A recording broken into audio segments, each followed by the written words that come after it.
Click zone বাংলার আজকের ভিডিওতে কথা বলবো মুম্বাই ইন্ডিয়ান্সের নতুন ক্যাপ্টেন হার্দিক পান্ডিয়াকে নিয়ে। গতকাল মুম্বাই ইন্ডিয়ান্সের নতুন ক্যাপ্টেন হার্দিক পান্ডিয়া যখন গুজরাট টাইটান্সের বিরুদ্ধে আইপিএল 2024-এর পঞ্চম ম্যাচের জন্য নরেন্দ্র মোদী স্টেডিয়ামে প্রবেশ করেছিলেন, তখন ভক্তরা তাকে বিদ্রূপের মাধ্যমে স্বাগত জানান। এই সময় ভক্তদের মুখে রোহিত রোহিত স্লোগানও শোনা গিয়েছিল। এমনকি হার্দিক পান্ডিয়া যখন টস জিতে কথা বলতে শুরু করেছিলেন, তখন ভক্তরা তাকে বিদ্রূপ করতে থাকেন, যা দেখে অবাক হয়েছেন প্রাক্তন ইংল্যান্ড ক্রিকেটার কেভিন পিটারসেনও। আসলে ভারতীয় খেলোয়াড়দের বিরুদ্ধে ভারতের মাটিতে এমন বিদ্রূপ দেখে অবাক হয়েছিলেন কেপি। তিনি বলেন, এটি একটি বিরল ঘটনা।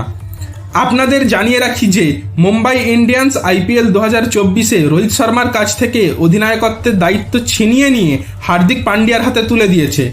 এমআই ম্যানেজমেন্টের এই সিদ্ধান্তে ভক্তরা খুশি নন, যে কারণে হার্দিক পান্ডিয়াকে তার স্থানীয় মাঠে বিদ্রূপের শিকার হতে হয়েছে। গুজরাট টাইটান্স বনাম মুম্বাই ইন্ডিয়ান্সের ম্যাচের সময় ধারাবর্ষ করছিলেন কেভিন পিটারসেন। সেই সময় তিনি বলেছিলেন, শেষ কবে ভারতে একজন ভারতীয় ক্রিকেটারকে এমনভাবে অপমান করা হয়েছিল?